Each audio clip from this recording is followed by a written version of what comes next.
piece of peace for about the family the ma be dun cry na say the doctor for say no me nana mame am dem nyame kwa atena sado for ne atie for amotie mi mo de kan tie me pen de America krani mahume afa na me na so esrem mahume mobo every time me say ko more piece of peaceful na omo ntonya madom na emfa ko doctor for no na omo nyame nana mame ena ni enu ni e krona asada ho no kra no ati su menim the doctor for the bay so betro so betimi ayama mi ajinya me na timesem se bo mo botie fo every day yako momo ame edamase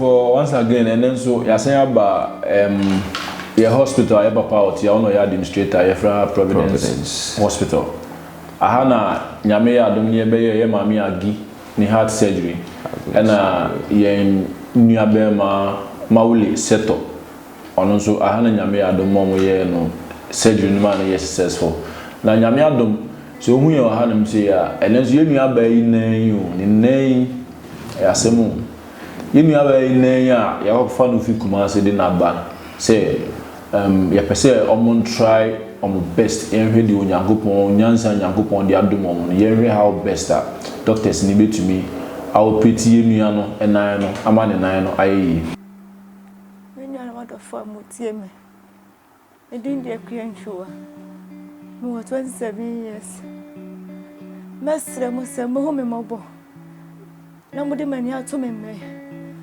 enemene na maya madum menna mintumena de bia se meda is be peja menna ena na kura bi mana mada ti mesem so behu mabo na maya madum na rade afa mo sura mo me na muntimi mo me na monya menna le mame mesre mo na me gufo me ti me sore danti mo ma me ko chiti kura mentumi ti mesre mo sa do fo amutie me ene mo amohwe me amohume mesre mo se mo me mabo na de bia ma pecha me na ni sanu met me dia tu na monya mado na mo me na mo me na ni sandi ni mame na mo ni me ni dasu me ni ombia musia ni ohoyo ombia ni ho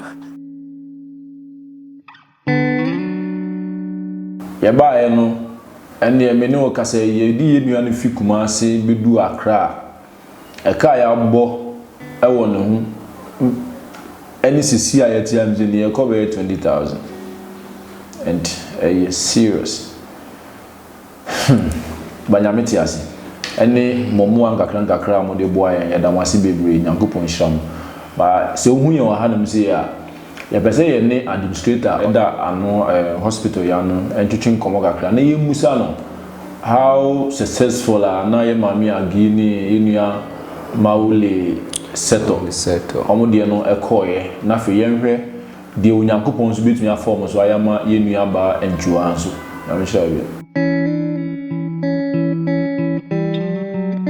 minia abome Poko. I'm saying, come here, this is hospital. Any Prince of Peace Samaritan Foundation. Yeah, the Prince of Peace. I mean, more providing support to the needed now. Right from Madam Agnes Adu and Eba Mauli Seto and Nancy Juliet Yabo so Abima Moshe se Mobebwan Nama Niho Atoni. Yes, you are boy a bit media bomono. That supports him pepe. Yeah. Now, when the young Brian Mammy are guinea heart surgery, oh, Name Bibiako pepe, said the near Sifa Shannon, Bibiako pepe. I'm discharged, I think almost a week in here, I'm discharged, yeah. And your name, Papa, have a year wound dressing, and Bibia tea. Bibia Namquema, Madaromanti. Yeah. Send a most of humanity, Yamia from Mosaji in Quanama. Nena Mauli, Mauli set or so, no sooner to me cry. Only Henny and a super biggest Henia we are Yohasi. I'm super tea. Madaroma nti bibia koye ono so that day the following day no mo discharge no ma bibia ko so pepepe the Nyankopon ase na me pese mi musa ye nua ba nchuwa Juliet Yeboah ono so ne nan no issue no yeah ne nan issue no say mo ni up and down moko investigations are moko ye or lab ne doctors ne be che surgeons no said omo je yi free mu say investigations omo hwehwem. He said my plan is there na am be surgery na be cost pepe nti no the major ma doctors no mo na okay omo ni mo hunim dia omo nim de omo ye won okay yeah the Nyankopon so as plan we be cost pepe the Nyankopon ase. So on this note, now the woman say you buy hospital and the hospital authorities in my area say almost 12,000 Ghana cedis. Ama ansana said university for ba esan say Prince of Peace ye no mo ya nkonfa na ya sere wo mo ne ye de ato mo ni ma omo so ma je atum so mbebo enti o ma te so ama na bedu form kakra na ye besere say ye se ba kofo nsa ensu Nyankopon ani kata ti ebesere se adofon be adom na ma be kan ye ho because uni abe ma prince meti a min ko amin timi nya sa sika no enfem mo agi se ne enuano mo asofo ne mpanimfo a mutumi ba ye mo amebo ama ye yi nkofo we mu efri ahoyehia me nyina ye Prince of Peace ebusuya ye ka Prince of Peace so de na ye ka agenkwa na wasem ti mo ma ye nyina ye moa na ye ntumi emmoa ye nuan na ye nyinu free na mania on the more serious note from Kumasi to Accra sisi ameno ka say test ba ko ye 18 million e bi 15 million just say ye be free hospital ye be obi one ma in the day ni spend be 2000 plus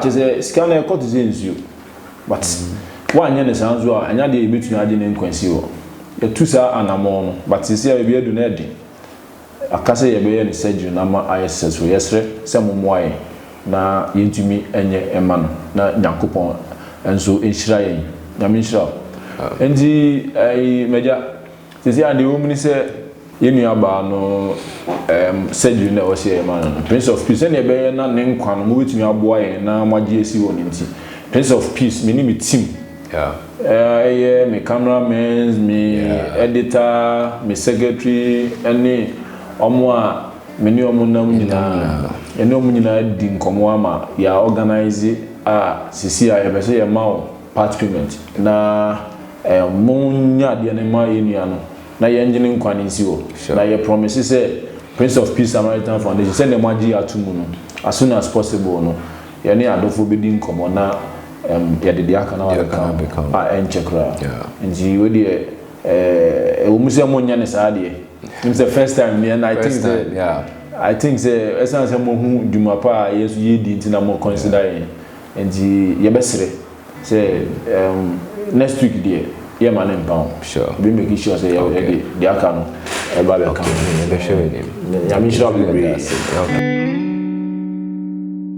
because ne yenu aba nchuwa Juliet Yeboah odaho ya wo hwese ne na ya na Prince of Peace ye ntu anamon 10 ne amwa na ebia na ya hre ne nkwa eno nti ne yetu sa anamon wi ti ebesere se munyina mo meka ye ho na yetumi engineer ne nkwa se ne ye administrator ti he ne hospital ye dwuma medical ye fire maame Agnes ne Mauto mo hu ama mo nyina obi ade ya successful na we kire ye se ye nua ba ntu ade so mbe ya ma na ye simple kra ye besere se munya ya dom na mo moa yedi kan aba abeye part payment say omonje na omonye ade no se na ebe begine nkwa esi wo sisi ade aka no edamene umienu so momoa ye na yetumi enyimfi onom na Nyankopon nhira ye ti baba administrator sisi ade nka o se mi chia opa na me da wase sisi a COVID-19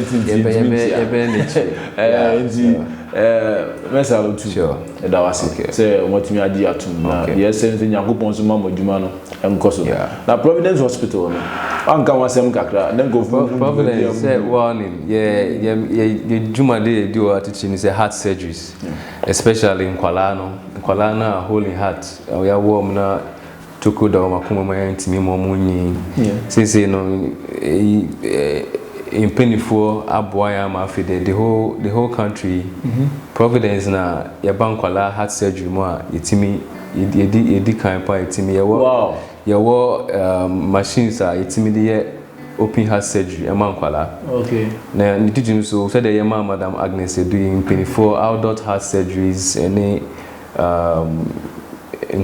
Mumba name, Bemin, now aside heart surgery, na major focus no so general surgeries. Still the hernia na mauli ne orthopedic surgeries. I said Juliet Sudia falling under no.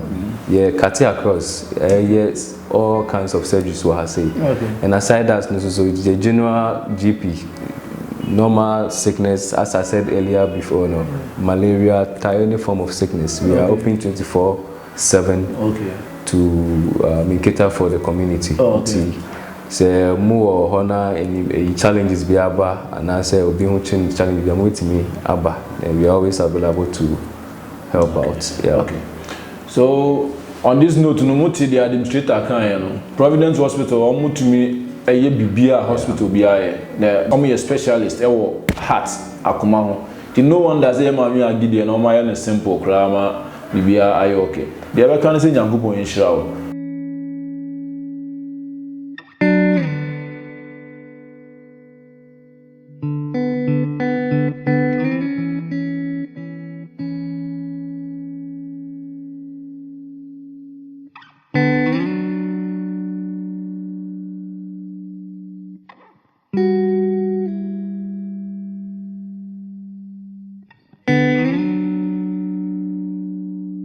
To send any animal union, I know administrator Nyamiadom, Wajian request na natum, Amaya part payment, over receipt and Nikutano, a part payment. Our Jatum, the Ombe said you nama union bar, Nafe Akadiaka, because Adolfo M1 Kakanga crown the boy, and only a Bema Prince Aiba, Kika, a boom, in do scan. And I may pay Kakrade source. I'm going to do in Ghana Sika 6,000 Ghana cedis. I'm to Yama Hospital. Say, Omonye, no more and be a week. I'm in far balance na cano and Mecca. Oma Jatum because of Jumedia, dear Omo, the Yamaya Mammy, and the Mel Soto, Yabe, and the Ayana, Nimimin, Nini 90, and Omajiatum say, Ombeboy, na Omajiatum. As you see, I have in Chan, Missy, I knew about. Na eda empano so no na omo prepare nom de na ko theater na enne omo akoye ne na no adwuma ba ne nan ne de ho adwuma no de doctors for no na senior administrator e kan doctor for no na e be kire be bia situation na do ni ekwan a ombetumi de afase yes re Nyankopon se surgery na nye successful na ne ho entumi nto na asomdwe mu na Nyankopon emfa ne nkwa ensi ho emayen ya ne kun na si enchen wa ye de omo fi kuma ase de omo ba ye ne kun cheze Onyana ire no me see this is the first time I who say your member any old member enye member na omudwane ja omoma ne omo yire te se ye nuaba mauto donko ene ada ema ye ne omo ye interview a member dwane ja omo we de ne yire situation nyina watra ho we kire se enye da bia na ibedi Mother's Day edu be bia o se fathers so ye kai omo e ka se papa no so Nyankopon nhira no te ono so ede ne time esi wo no so the babua na yere enya asetrapa yesre adofo momra yemwa na yentumi enhwe yenu abai na ye pese ma motias ye se bibia mo de brain bia no dwumadi a mo be kire nse yemfanye na no na ye de ye eti yenu abai adofo mo akaka akrom de boa ye no ye keka bo mu no endu bebia na Prince of Peace imini mi team aka ye ho abomu de bia so so man do 6,000 Ghana cedis ma ye de adre hospital yesre sama mo ayenya enya dia yebetimi aye bibia fa ho mami oba hospital yi any ofin de na sisia bye mo fie ne ha ne de ha de no me ka se pensi ne kofam kakra na mo fie de na de pa na men na mo so ma matia be fa me de ma ba bedru enkra kro we mu dia me ma had my first time and night ma be pie enkra kro dia we semester of force peace of peace for aba be family de ma bedru nkran Yes, and the doctor for say no me nana mame. Am dem nyame kwa atena sia do for ne atie for motie mi. Mo de kan tie me pande. America krani, mahume, afa na me na so. Se doctor for no so yo mo so adwuma. Doctor for so mo ito mo gisika to wansa. Me sam say free say me ko mbe hu mmobo. Na sam mo so be hu nu aba mmobo. Ene me ma no. Na ma hu me ma ni nyina mmobo. Na ma boa me. Ma boa peaceful no. Na mo so hu me moa. E de ama doctor for no mo so hu madom. Etimi ay me na surgery na ma me. Enya sa de ay de pa. Esi emra na do mo se ne. Ene eso mo de me ko theater. Enso atu sika sam na eso mo de to ansa na yakọ. Ti mesem mo sa do for mo tie me. Mo nua ba kwenchu ani. Si se mo te menka, efri na ya mesra mo. Kakra mbanya bia no. Mfa mo prince of peaceful. Na mo nyamadom. Ni efama doctor for no. Na mo mo me. Esre mo. Adofo ni etiefo. Ni nua mo ne me ma me mo papa mo. Mo mo me ne me ma mfa no nto me ma no. Na mo hu me mabo. Akra 6 months wo mo. Ena mdeje obi an ne ha dan. Esre mo. Mo me mabo. Every time me say ko. Mo mo prince of peaceful. Na omo nto nyamadom. Na emfa ko doctor for no. Na mo nyame na na mame. Ena ni enu ni. E krona asada ho no kra no. Ati so menim the doctor for the bay so betro so betimi ayama miyo. Ajinya me na. Ti mesem se be hu mo botiefo. Every day yakọ. Mo mo ame. Bedamase.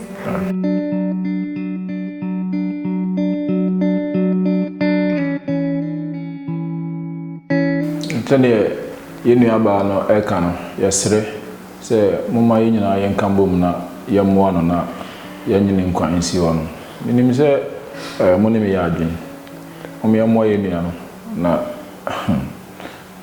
ohia seme ya ebeja de aka na ma enuano ne adofo na mi shao ebe san bo akwan